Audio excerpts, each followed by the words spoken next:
جس طرح شہیدوں کو مردہ کہنا اللہ کی طرف سے منع کر دیا، خود اللہ نے وَلَا تَقُولُوا لِمَنْ يُقْتَلُ فِي سَبِيلِ اللَّهِ أَمْوَاتٌ، جو لوگ اللہ کی راہ میں قتل کر دیے گئے انہیں مردہ نہ کہنا، بل احیاء، بلکہ وہ زندہ ہے، ولیکن لا تشعرون، اور لیکن تمہیں شعور نہیں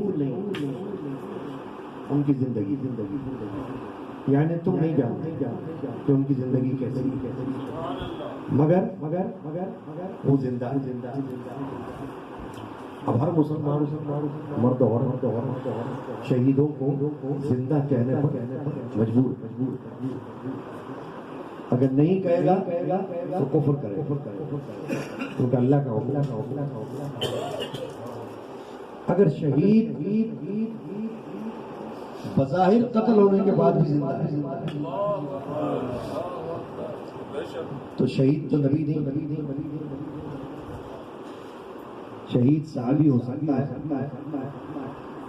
شہید غیر صحابی ہو سکتا ہے، مگر شہید نبی تو نہیں۔ یہ آیت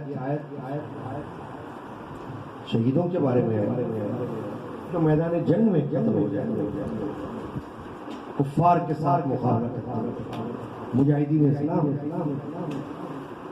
تو معلوم ہوا کہ اگر شہید زندہ ہے اللہ کے نزدیک تو انبیاء تو ان سے بھی بڑھ کر زندہ ہوتے ہیں، سبحان اللہ، کیونکہ ہر شہید نبی کا غلام ہوتا ہے، سبحان اللہ، نبی سے نیچے ہی ہوتا ہے، اوپر تو نہیں ہوتا۔ اگر غلام زندہ ہے تو آقا کیوں نہ زندہ ہو؟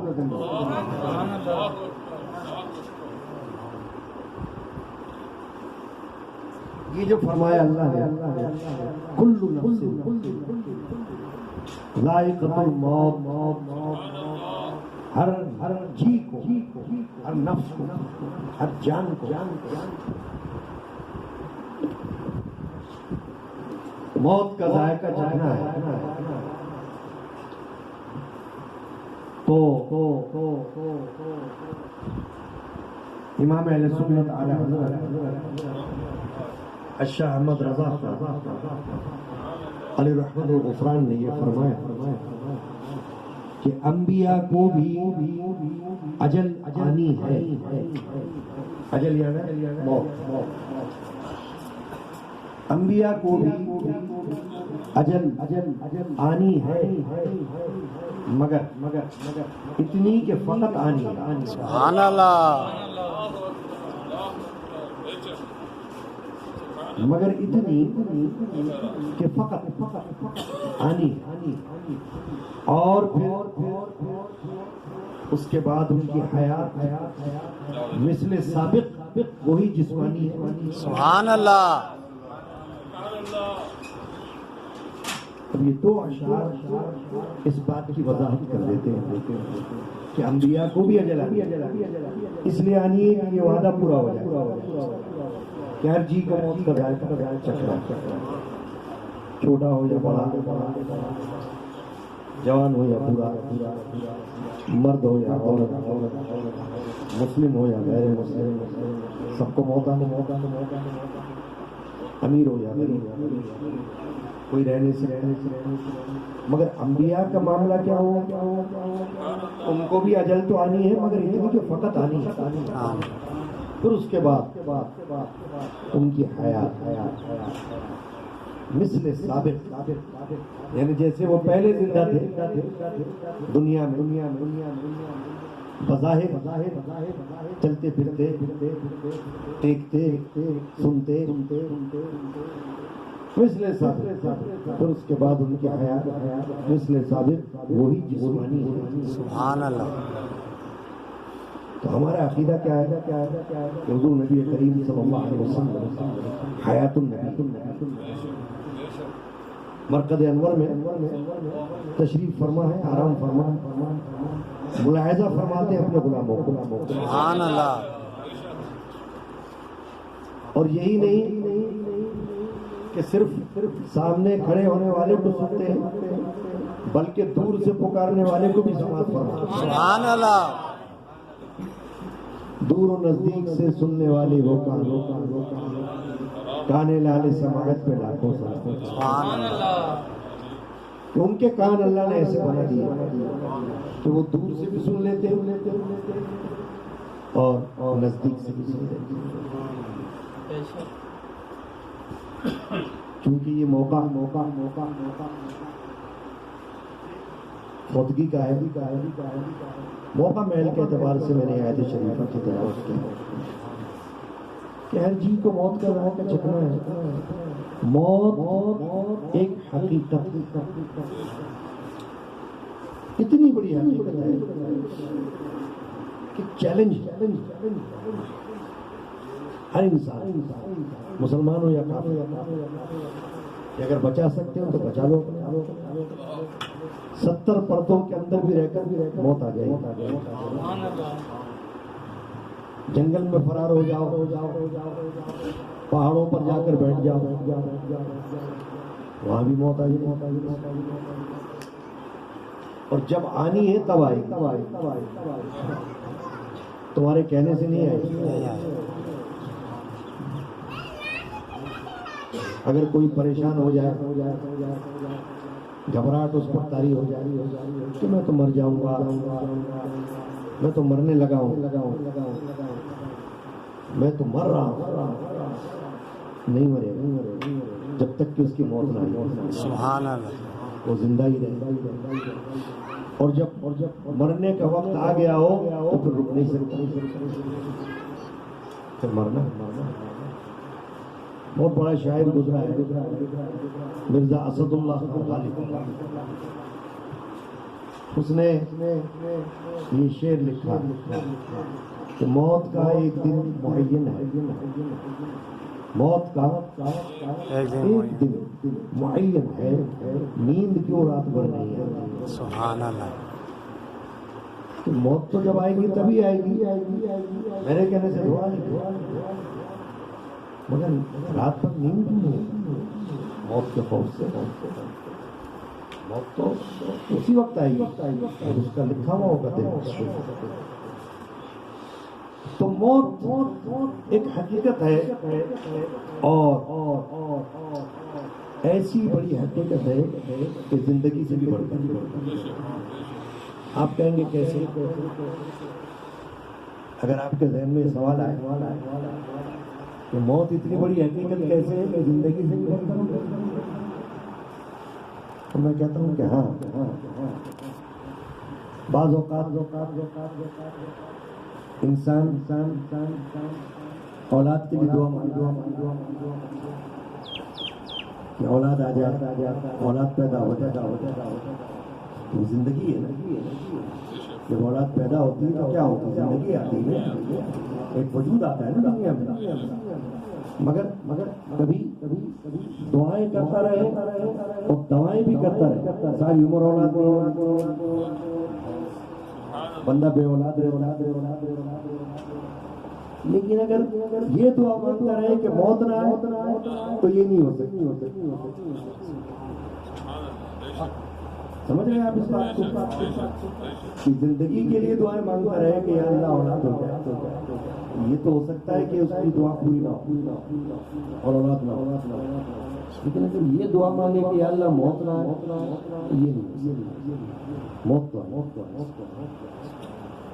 ہاں، وہ جو مسئلہ ہے نا جو میں نے شروع ہی میں بیان کیا، مرنے کی بات زندہ رہنا، یہ اپنی جگہ ایک اہم مسئلہ، اہم عقیدہ، اور قرآن سے اور حدیث سے ثابت، اور انبیاء کرام کی زندگی اور پھر صحابہ کرام ان سے بھی ثابت ہے کہ بہت سے صحابہ بلکہ بہت سے اولیاء اللہ دنیا میں ایسے فوت ہوئے کہ جب ان کی قبروں کو کسی وجہ سے کھول دیا گیا یا ان کی قبریں کھل گئی تو پتہ چلا کہ وہ تو اس طرح لیٹے ہوئے جیسے آج ہی ان کو دفنایا گیا۔ سبحان اللہ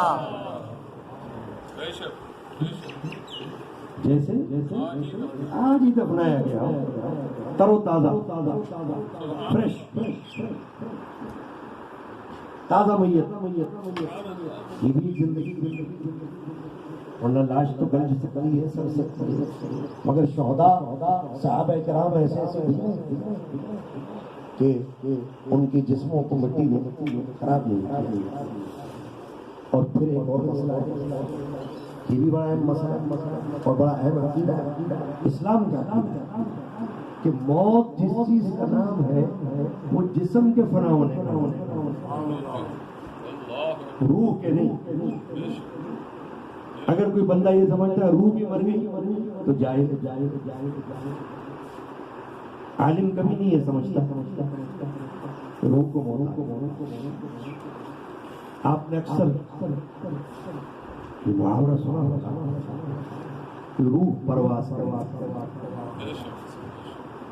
کیوں کہا جاتا ہے پرواز کرنے کا مطلب یہ ہوتا ہے کہ روح نکل گئی، مری نہیں، جسم میں تھی، جسم کے اندر تھی، تبھی تو جسم چل رہا تھا۔ یہ جو ہم چلتے پھرتے ہیں، اٹھتے بیٹھتے ہیں، کھاتے پیتے ہیں، بولتے چالتے ہیں، بظاہر تو یہ لگتا ہے کہ ہم جسم کے حوالے سے سب کر رہے ہیں، جسم نہیں کر رہا، روح کر رہی ہے۔ اس لیے یہ غور کرو، جب روح پرواز کر جاتی ہے، موت آ جاتی ہے، تو جسم تو اب بھی وہی ہے مگر اب حرکت نہیں کرتا، اب اسٹل ساکت۔ کیوں کہ جو چیز اس کو حرکت دے رہی تھی وہ روح تھی، روح نے جسم چھوڑ دیا۔ جب روح نے جسم چھوڑ دیا، اب جسم بیچارہ کیا کرے، بھیجا۔ اصل چیز تو اس کے اندر جو تھی وہ جان۔ یہ جو ہم کہتے ہیں قبرستان، قبرستان، تو یہ کس کا قبرستان ہے؟ روحوں کا نہیں، جسموں کا۔ دفنایا کس کو جاتا ہے؟ جسم۔ یہ عقیدہ یاد رکھیے، ہم جو قبرستان جاتے ہیں دفنا کراتے ہیں کس کو؟ جسم، روح کو نہیں۔ روح اوپر بھی رہ سکتی ہے، نیچے بھی رہ سکتی ہے، گھر میں بھی آ سکتی ہے، باہر بھی ہو سکتی ہے، ادھر بھی جا سکتی ہے، ادھر بھی جا سکتی ہے، اللہ کے حکم سے۔ احادیث شریفہ اس پر شاہد ہے۔ چنانچہ روح نکل جاتی ہے، روح کو فنا۔ لہذا عقیدہ یہ ہوا کہ روح کو تو موت ہے ہی، اس لیے ہم یہ کہتے ہیں جناب ان کی روح خوش ہوگی۔ سبحان اللہ، بے شک۔ کیوں کہتے ہیں روح خوش اس لیے ہوگی کہ روح تو زندہ ہے، روح تو باقی، روح کا فوت ہوگا، روح کہاں فنا ہوئی، روح کہاں مری، جسم مرا۔ تو جسم تو فنا ہونے کے لیے وہ مٹی میں گیا ہے نا، روح مٹی میں نہیں تھی۔ چنانچہ ہم کہتے ہیں بھائی دیکھو تم ایسا کرو گے تو فلاں کی روح ناراض ہو جائے گی، تم ویسا کرو گے تو فلاں کی روح خوش ہو جائے گی۔ تو یہ عقیدہ یوں ہے کہ بھائی روح تو زندہ ہے، وہ دیکھ رہی ہے۔ اب ماں باپ میں سے کوئی فوت ہو جائے تو کبھی آپ نے یہ بھی دیکھا ہوگا نا کہ جب ختم شریف ہوتا ہے، فاتحہ ہوتی ہے جیسے آج ہو رہی ہے، تو کیا کرتے ہیں؟ جو چیزیں اس کو پسند ہوتی ہیں وہ چیزیں رکھتے ہیں فاتحہ، کہ بھئی ان کو یہ کھانا پسند تھا یہ بھی رکھو، اس کو یہ پینا پسند تھا یہ بھی رکھ دو۔ کیوں رکھ دو؟ کہ جب کوئی اس کو کھائے گا پیے گا تو ثواب اس کی روح کو پہنچے گا، وہ خوش ہوگی، مرنے والا خوش ہوگا اور ثواب اس کی روح کو پہنچ جائے گا، تو اس کی طرف سے کھلایا گیا، جو وہ کھاتا تھا وہ کھلایا گیا، اسے یہ پسند تھا وہی کھا گیا. اس لیے اگرچہ وہ فرض نہیں ہے کہ وہی چیز رکھی جائے، جو بھی چیز رکھی جائے گی ثواب تو پہنچ ہی جائے گا، لیکن کیوں رکھا جاتا ہے؟ یہ اس کے مرغوب غذا ہے، مرغوب غذا، لہذا جب وہ کھلائی جائے گی تو ثواب اس کو خوش ہوگی. اب میں نے جب یہ مسئلہ سامنے آیا تو اس بات سے یہ بھی اندازہ لگایا کہ اگر گھر والے یہ نظریہ رکھیں کہ ہمارے باپ کو فلاں چیز پسند کی، ہم یہ چیز رکھ دیں گے تو روح خوش ہو جائے گی، تو پھر یہ عقیدہ بھی ہونا چاہیے کہ ہمارے باپ کو فلاں سے محبت تھی، اگر ہم اس سے محبت رکھیں گے تو اس کی روح خوش ہوگی. سبحان اللہ. اور یہ نظریہ اتنا سچ ہے،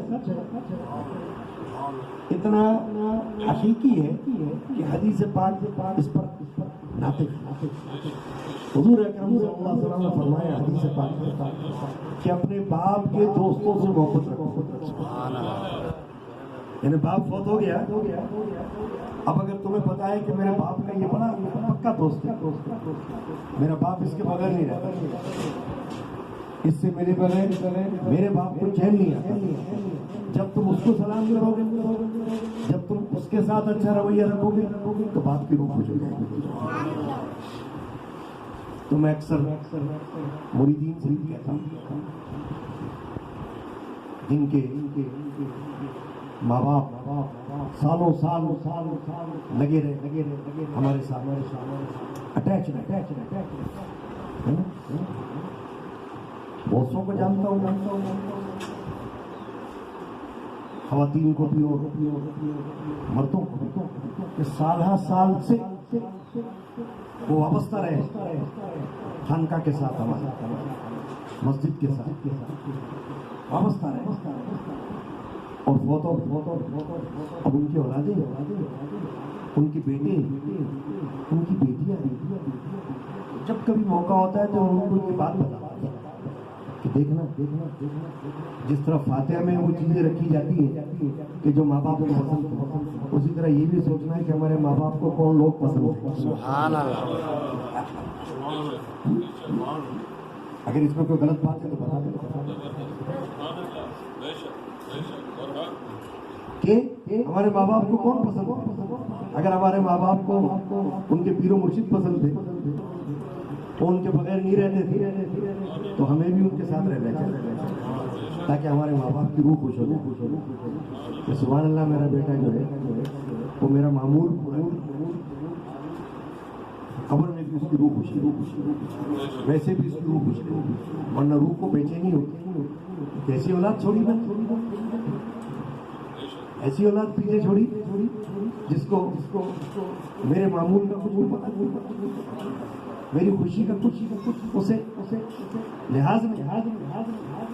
چنانچہ گفتگو کو سمیٹتا ہوں، ختم کرتا ہوں ان باتوں پر کہ یہ جو اجتماع ہوتا ہے نا جس میں ہم بیٹھے، اس کی اصل کیا ہے؟ دعائے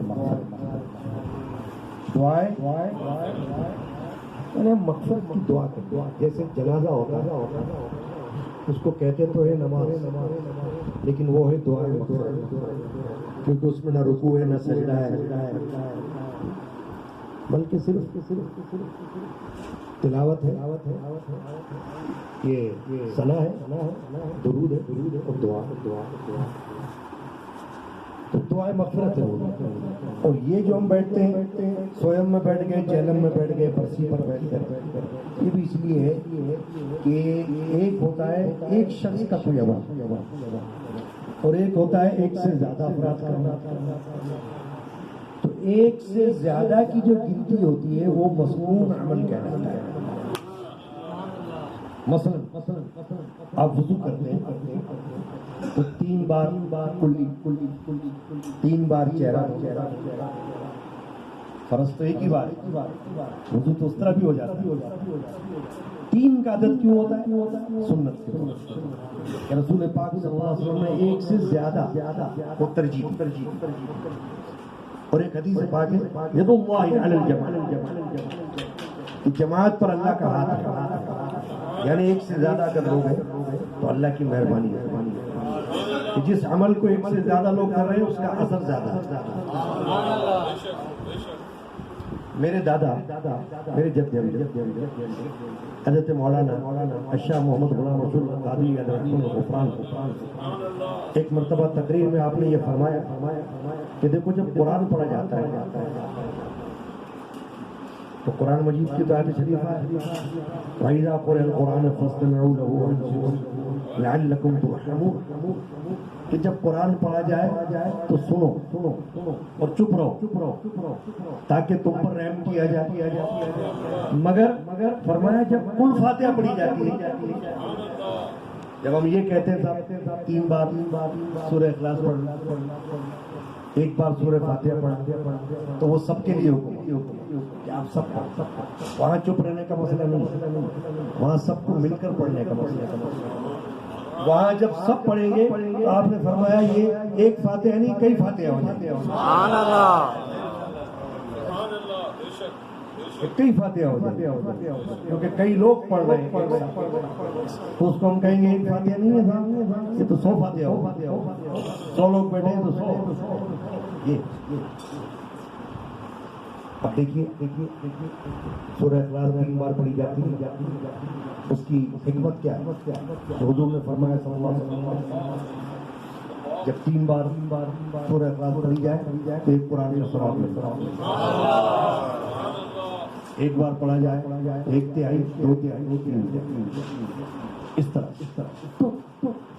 عادات اس کو ترجیح دی جاتی ہے۔ اس لیے جب ایک سے زیادہ افراد مل کر کوئی عمل کر رہے ہیں جیسے ہم کر رہے ہیں تو پھر اس کی اہمیت بڑھے۔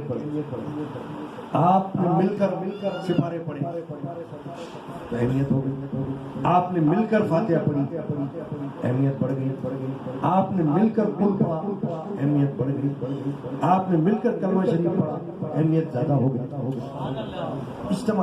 اجتماعی اس حقیقت کو سامنے رکھتے ہوئے یہ طریقہ ایجاد کیا ہے سویم کا، چہلم کا، برسی، ورنہ اس کا اصل مقصد کیا ہے؟ فاتحہ، ایصال ثواب، مغفرت، اور یہ قرآن اور حدیث دونوں سے ثابت ہے، دونوں سے ربنا اغفر لی ولوالدی وللمؤمنین یوم یقوم الحساب، اے ہمارے رب میری بھی مغفرت فرما اور میرے ماں باپ بھی مغفرت فرما۔ یہ قرآن سے اور حدیث میں کیا ہے؟ نماز جنازہ میں ایک دعا ہے زیادہ مشہور، اللہم اغفر لحینا ومیتنا وشاہدنا وغائبنا وصغیرنا وکبیرنا وذکرنا وانثانا۔ حدیث پاک کی دعا کیا ہے؟ دعا یا اللہ ہمارے زندوں کی بھی مغفرت فرما، تاکہ یہ پتہ چل جائے سب کو کہ مغفرت صرف مردوں کے لیے نہیں مانگی جاتی، زندوں کے لیے بھی مانگی جاتی۔ جتنی ضرورت مردوں کو ہے مغفرت کی، بخشش کی، اتنی ضرورت زندوں کو بھی۔ اللہم اغفر لحینا، یا اللہ ہمارے مردوں کی مغفرت فرما، ومیتنا ہمارے زندوں کی مغفرت فرما، اللہم اغفر لحینا ومیتنا، اور ہمارے مردوں کی بھی مغفرت فرما، اور شاہدنا ہمارے حاضرین کی مغفرت، وغائبنا اور ہمارے غائبین کی بھی مغفرت، جو بھی یہاں نہیں ہے۔ اب ایک بات بتاؤ، اگر کوئی یہ کہے کہ آپ کے کیے کا فائدہ کسی دوسرے کو نہیں پہنچتا، اگر کوئی آپ کو کنفیوز کر دے، آپ کیا بیٹھ کر فاتحہ کر رہے ہو جی، مرنے والا مر گیا، مرنے والا تو مر گیا نا، وہ اپنے ذات عمل لے گیا جو لینا تھا، بس گناہ کیا تو گناہ بھگتے گا سزا، نیکی کیا تو نیکی کا ثواب پا جائے گا۔ آپ کے کرنے سے کیا ہوتا ہے؟ تو آپ اس کو کہو گے کہ یہ جو حدیث میں حضور نے فرمایا اللہم اغفر لی حینا و میتنا و شاہدنا و غائبنا. تو یہ جو دعا مانگی کہ ہمارے حاضروں کی بھی مغفرت فرما اور غائبوں کی بھی، تو جو ہے ہی نہیں اس کے لیے یہاں دعا کی جا رہی ہے، تو دعا کیسے پہنچے گی اس کے پاس؟ وہ تو یہاں ہی نہیں، ہم یہاں سے دعا کر رہے ہیں، پتہ چلا کہ وہ یہاں نہیں ہے مگر ہماری دعا اس کو پہنچ جائے. آپ یہ جواب دو کیوں بیوقوف؟ ہمارا عمل دوسرے کو فائدہ دے گا، اور اگر ہمارا عمل دوسرے کو فائدہ نہیں دیتا تو پھر نماز جنازہ پڑھنے کی کیا ضرورت ہے؟ نماز جنازہ مردہ پڑھنا ہے یا زندہ پڑھنا ہے نا؟ بچہ بھی جانتا ہے نا یہ بات تو، مردہ تو مردہ ہے، وہ تو لیٹا ہوا ہے جنازے کے اندر، وہ تو کچھ نہیں حرکت کر رہا. جتنے لوگ نماز جنازہ پڑھ رہے ہیں سب زندہ ہے. تو زندوں کا عمل مردے کو فائدہ پہنچا رہا ہے، تبھی تو کیا جا رہا ہے. وشاہدنا و غائبنا وصغیرنا و کبیرنا، ہمارے چھوٹوں کی بھی مغفرت فرما، ہمارے بڑوں کی مغفرت فرما. وذکرنا و انثانا، ہمارے مردوں کی بھی مغفرت فرما اور ہماری عورتوں کی بھی مغفرت فرما.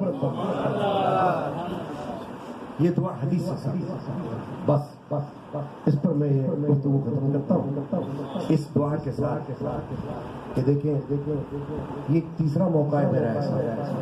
ایک مرتبہ میں آیا تھا تو آصف قادری ان کے بھابھی کا انتقال ہو گیا، تو میں نے نماز جنازہ پڑھائی.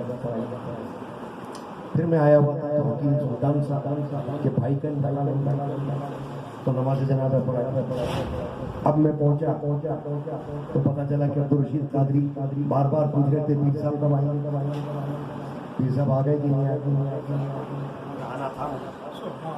اب میں پہنچا ہوں تو صبح کو تو ان کا انتقال ہو گیا. تو حکمت ہے، مجھ کو بھی اللہ نے نصیب کر دیا اور آج سویم کی فاتحہ میں بھی شرکت ملی.